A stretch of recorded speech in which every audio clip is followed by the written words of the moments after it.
It's my pleasure to welcome you to the Valentine Day edition of the Clark Howard Show. I forgot my red shirt. I'm so bummed, but your red looks fantastic. Thank you. I never wear anything but our standard issue podcast shirt for our YouTube show. Those of you who watch us on YouTube, you see I'm in this bright red shirt. You may or may not like it. It was only $6 for this shirt at Walmart. Oh. Does it look like a $6 shirt? Maybe. I don't know. Anyway, our mission is to empower you with advice and information that helps you make better financial decisions in your life on this Valentine's Day. And in your love life. Yes. And so we only do Clark Stinks now every other week. So I don't get to do something I love today and hearing how I can improve myself. But it'll be back next Friday. But I do get to talk about things affecting us as couples. First, talking to your partner about money and avoiding, well, it's just the phrase now, financial infidelity. And later, if you're going to tie the knot, wow, the average cost of a wedding in 25 blows my mind. But anyway, we're going to first talk about people that are coupled up, whatever the arrangement is. And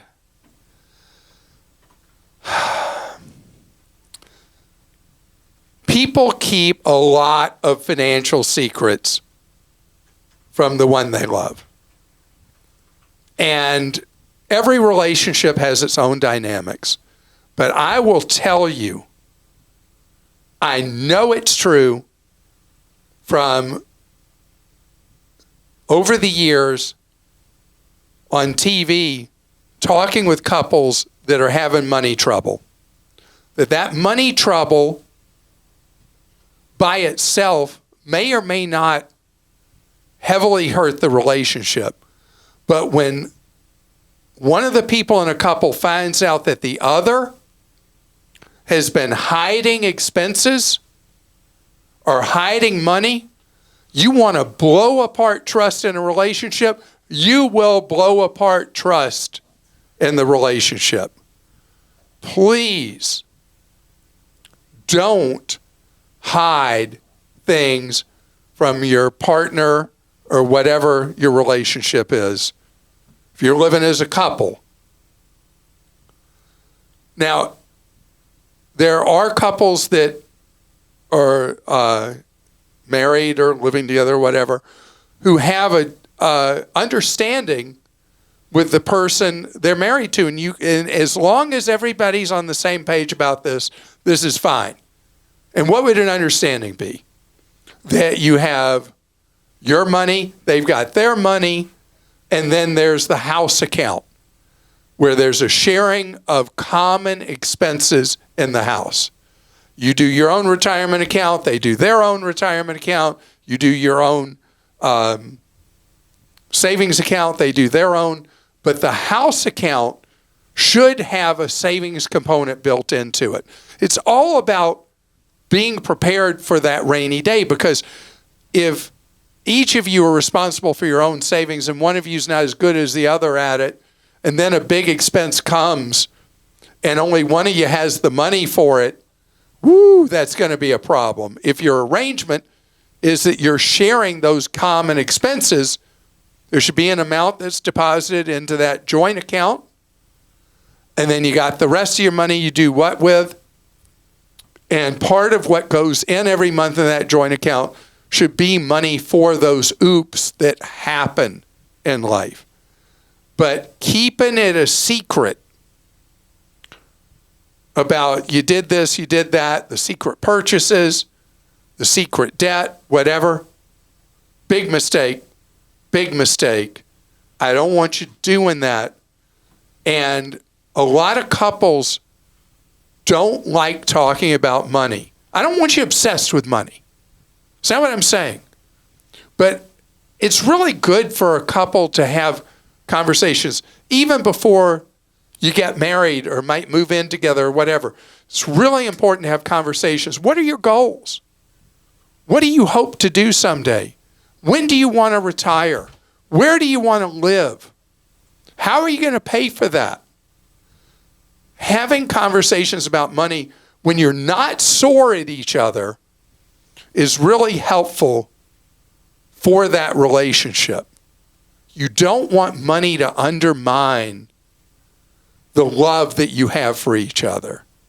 Period. Happy Valentine's Day. All right, let's go to Jim in Florida. Well, Clark, I've gotten myself into a bit of a financial pickle. I will turn 50 on Valentine's Day. Happy birthday, Jim. Happy birthday today, Jim. And have been raising my 2 daughters by myself the last 8 years. It has been an emotional and financial struggle, but rewarding. I have worked in the heavy equipment industry starting when I took custody of my daughters, and have worked my way up from the warehouse to a sales job with a guaranteed salary of $75K for the first year. Congratulations to you. Yep. Then I moved to commission, which should place me in 6 figures. Before this gig, I've made a handful of horrible financial decisions. I'm behind on everything except my rent and have quite a few things in collections. How do I clean these messes up? I don't want to live in an apartment for the rest of my life. So, Jim, you've got to sit down. First of all, you're already doing so much. You're a single parent raising 2 daughters. You're working your tail off, and cut yourself some slack. But you have goals you want moving forward, and you're 50, and you're really assessing those goals and where you are with your life and all that. I want you to sit down with a credit counselor. It can be either virtually or in person, and go over your whole situation and get their advice. This costs little or nothing if you go to a legitimate credit counselor. And the way you find legitimate credit counselors, go to the website National Foundation for Credit Counseling, which is nfcc.org, and make that appointment and talk through your situation. They'll have you fill out a bunch of paperwork that you'll have right there staring in front of you. Yo this, yo this, yo this, yo this. This is what income you have. This is what monthlies you've got. And it'll really help you with them talking it through with you. They may even be able to work out a payment plan for you with the people you owe money. That's something that you can handle in your budget. The goal is clear. You want to not be a nomad in your life. You want to provide more stability for your daughters. You want to own your own home. So you have extra incentive to work on getting the debts settled, handled, and moving forward. And I know you're going through a lot, but you're there for your daughters.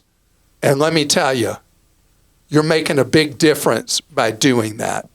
Scott in Ohio says, I know Clark hates physical gift cards and prefers if one goes the gift card route to do it electronically, but I haven't seen this issue with Costco mentioned previously. And there's a link to a Reddit thread about people going to use their Costco e-gift cards for the first time only to find out they're either mostly or completely drained. I saw this around Christmas when I was looking into possibly getting the Southwest gift card on sale down to $420. But reading this post, as well as seeing dozens of people have this issue, led me to hold off on the purchase, as potentially losing over $400 isn't some chump change. For the time being, of course, Southwest gift cards are no longer being offered at Costco for the time being. But what are Clark and team's thoughts on this? Could a third-party vendor who issues these have a bad actor on the inside? Could crooks have hacked the system? Is getting one from Costco at the store still the only exception of the in-person gift cards rule and the only way one should get a gift card from them? Thanks for all you do. So, I've long worried about gift cards in every possible formation, but I've felt much more comfortable about the e-gift cards because they don't actually exist till they're created.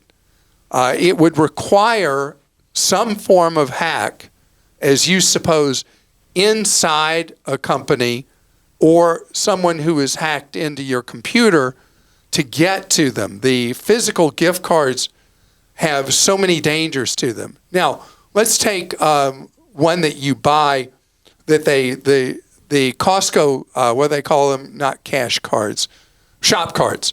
The Costco individual ones, the shop cards, are held at the register. They're not available like the ones that have been so vulnerable that are on unprotected gift card racks. And those, they don't come live until activated at the register. I can't tell from what you're talking about on Reddit if it's the Southwest gift cards that are being compromised or the shop cards. And apparently those are just the online purchases, the e-gift cards. Is The what they're e-gift talking cards. about. And so I would say that gift cards by their very nature are of such risk. I have held my breath, and when the Southwest gift cards, since I fly Southwest every month, since the Southwest gift cards, when they've been sold by Sam's and Costco, have such an enormous benefit, paying basically 85 cents of each dollar of what a ticket would actually cost. I have held my breath. I bought them, and I've been hoping against hope that nobody cracks the code and steals the money. So far over the last 4 years, I guess I've been buying them, I've not had a problem, but it could always happen, and then I'm going to feel like an idiot. So the gift card process, nobody has been able to make the gift card system completely secure, which is why I don't like gift cards. And the only time I say to buy them is if you value the discount you're getting that you know you're getting versus the risk you're having that the money may vanish before your eyes. The time never, ever, not ever to buy a gift card is when you're taking real money and all you're getting is basically an IOU for the same value of money. You're taking good money and turning it into inferior money. And I'm going to do more reading here and see if there's something here that I need to put out a consumer alert about that makes my prior recommendation of e-gift cards no longer a safe harbor. Fred in Minnesota says, maybe this is the ultimate cheapskate type of question. I bought a 2-pack of Clorox toilet bowl cleaning bleach. The 2 bottles came bound together with shrink plastic wrap. When I removed the wrapper, I noticed there was a leak at the neck of one of the bottles, and the removal of the wrap caused it to spew all over, getting on my sweatshirt and my favorite jeans. When something like this happens, do I as a consumer have any recourse? Can I write the company and ask for them to buy me a new pair of jeans? Or is it all a part of the built-in risk we take when buying things like bleach? Devoted listener who appreciates Wes but misses a daily dose of Clark. Wes, for those of you who aren't familiar from our YouTube show and our podcast, is our Ask Our Advisor that does one podcast a week that's available to you that airs on Tuesdays. Mm-hmm. And he's a fiduciary fee-only advisor. Fee-only financial planner advisor. And so there are so many extremely sophisticated investing questions we get that really should be answered by a fiduciary fee-only advisor. And so that's why we do that podcast once a week. And I'm glad you're enjoying Wes. So, all right, so you may or may not have heard my story that I bought from Sam's Club Members Mark liquid soap containers, the big bulk ones. And they had a leak in the bottom of one of the bottles and made a mess. And Sam's replaced them, but I didn't even think to ask about the cleanup I had to do, and it cost me some money to clean up that mess because it had a split in the seam on the bottom of one of the bottles. If I was going to ask for it, it wouldn't be from Clorox, it would be from the store you bought the item. The retailers generally are more powerful than the manufacturers at this point. You were a customer of the retailer, not a customer of Clorox. And I think in a case like this, it seems like it would make sense. Something probably happened in handling, may have fallen off a forklift, who knows, to seek compensation from the retailer for the damage to your jeans. I think that plus a replacement of the product is a reasonable request. They'll probably devalue what they'll pay you for the jeans based on the age of them, but It's too bad it's not in right now to have completely discolored jeans. Remember when that was in and you'd have all kinds of like white patches? Oh, yes. Bleached and ripped. I remember in the 80s, my dad getting so angry with me because he bought me a new pair of jeans and I ripped them up and put puffy paint on them and bleached them. He was like, what on earth are you doing? So that's the only thing you could do is you could wait till that became the vintage in thing to do again, to have that whitened out bleach spot on your Darn jeans. It, yeah. Or dye them black, maybe. Yeah. But that stinks. Your favorite jeans. It does. Coming up ahead, here's something that stinks. The average cost of a wedding has gone up, and away. We're going to talk about that up ahead and my feelings about having a blowout wedding. So, I mean, how trite and typical it is that we're talking about weddings on Valentine's Day, but why not? Why not? A lot of people getting engaged today. So, average cost of a wedding, $36,000. And it varies by region of the country. I think the most expensive weddings in the country are in New York metro area, the tri-state area. But Zola, which is one of those wedding planning sites, their survey says rounded off, expect $36,000 for the typical wedding around the country. And I'm going to repeat something for you from several years ago that I've alluded to a couple of times since. But when my daughter and her now husband were getting married, I sat down with them and said, okay, I've got this amount of money I was going to give you for your wedding instead of just paying for your wedding. And then you're free to do with it whatever you want. You want to go to the Justice of the Peace and get married for $25 and have all the rest of the money for your new life together, do that.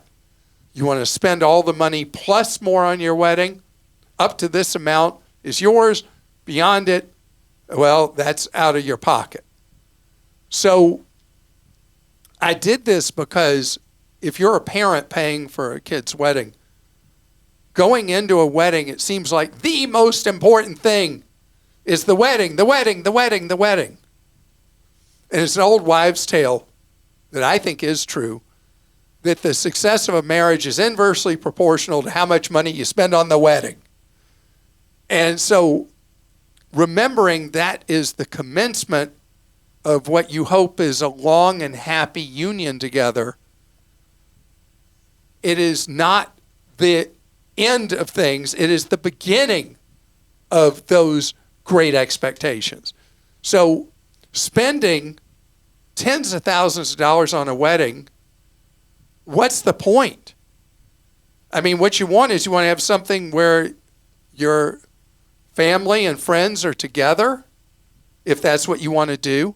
And it doesn't have to be really fancy. I've been to every kind of wedding there ever has been. I've been to weddings that they spent clearly hundreds of thousands of dollars. And I've been to weddings that cost like nothing in someone's backyard.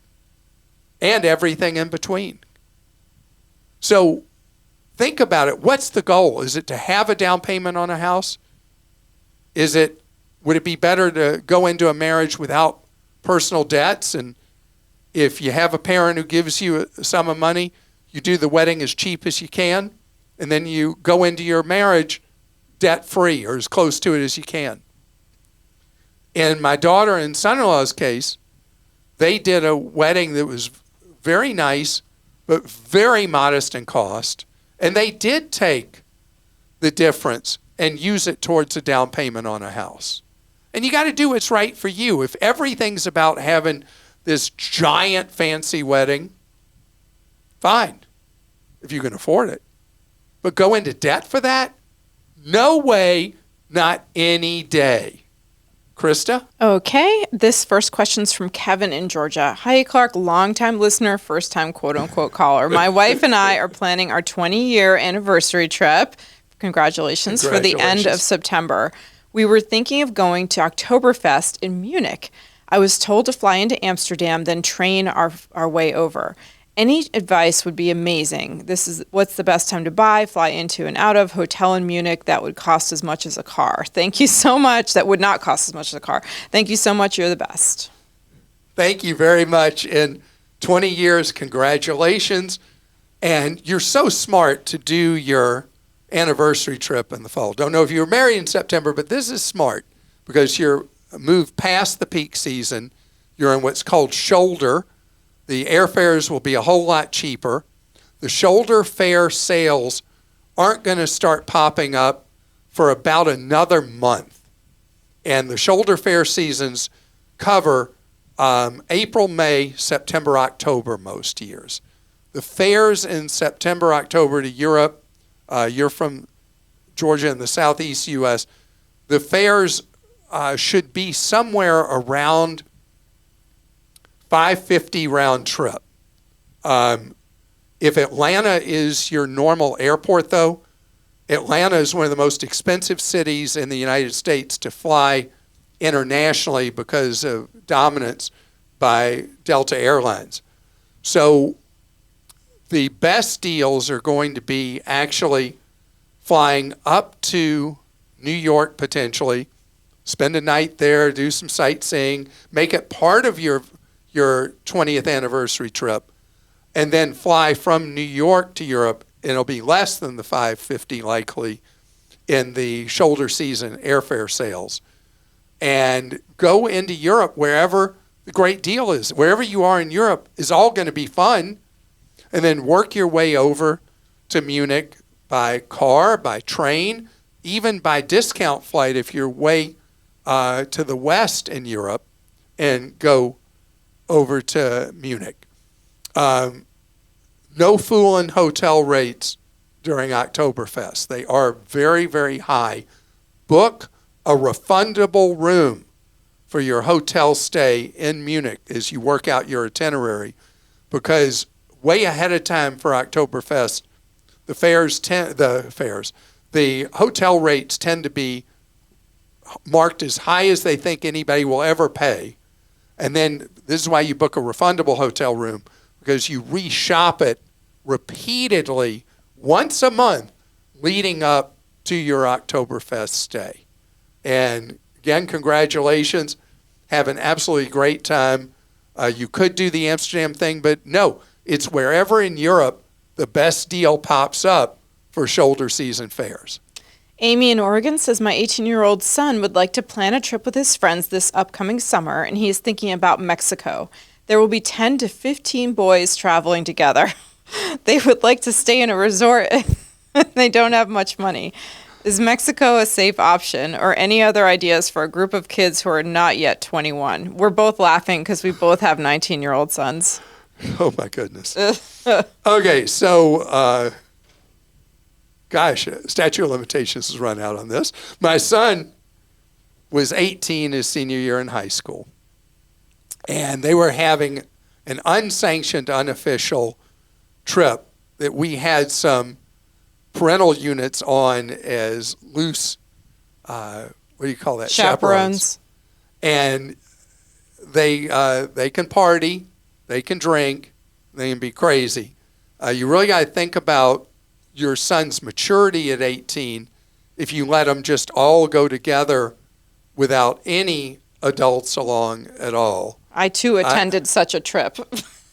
Yeah, so we were at a resort south of Cancun. You were on one. Jamaica. And where we were,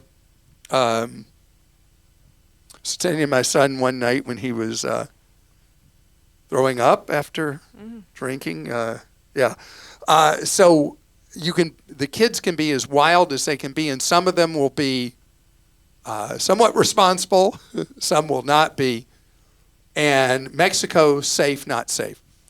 Mexico has a safety problem. I'm not telling you anything that's not been in the news. The boys will need to stay in a hermetically sealed resort. We were in one of those. The security was crazy.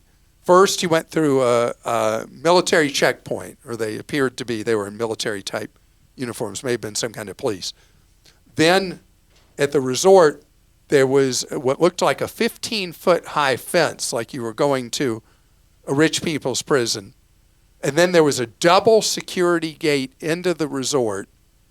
And we were completely sealed in there. Boats for the on, duration going of out the in the water where there's security boats. boats. There were police boats yeah. or Coast Guard type boats going back and forth on the beach. There was never any danger to any of the boys on that trip. There were boys and girls on that one. I just really want you to think through having 18-year-olds on a completely unsupervised trip. I don't advise it. But if parents are there and they're paying attention, I think it's okay. And other options would be maybe the Dominican Republic or Jamaica, same thing, sealed resort. Although we were in a nice resort in Jamaica, and one of the girls was roofied by someone that came in, like a taxi driver that one of the inside employees knew. And they caught it, thank goodness. Nothing happened to her, but it was, scary. Joan in Illinois. Well, we're really selling it, aren't we? Joan in Illinois says, I have a question about being overcharged on sales tax, which happened to me twice recently. Once for a cell phone. Think about this. This is the second question we've had about it in 6 weeks. True. Once for a cell phone purchased from a cell phone service provider, and once for a pottery mug, both from national chains. The amount of tax on the phone should have been $10.25 for a $99.99 phone, but I was charged $64.57, which the cell phone company claimed was based on the pre-sale retail price of the phone. The overcharge for the mug is much smaller, but still troubles me. My questions are as follows. Can a business charge you sales tax on an amount that is more than you're paying for the item itself, e.g. tax on the pre-sale price or add tax for shipping costs? What agencies should a person complain to if you encounter something like this? After I successfully disputed the cell phone tax with American Express, the cell phone company cut off my cell phone service, and I was only able to restore it by repaying them the excess tax.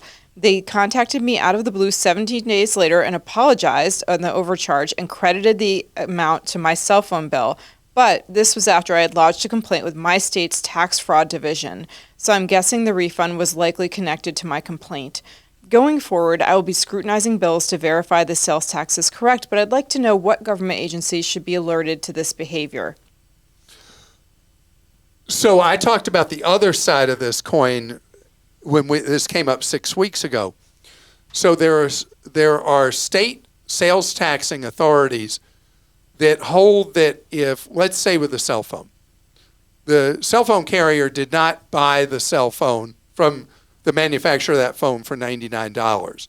They paid a much higher wholesale price. The retail price is much higher regularly than what they did it to you for $99. Those $99 deals are usually tied to you remaining with the carrier for some period of time.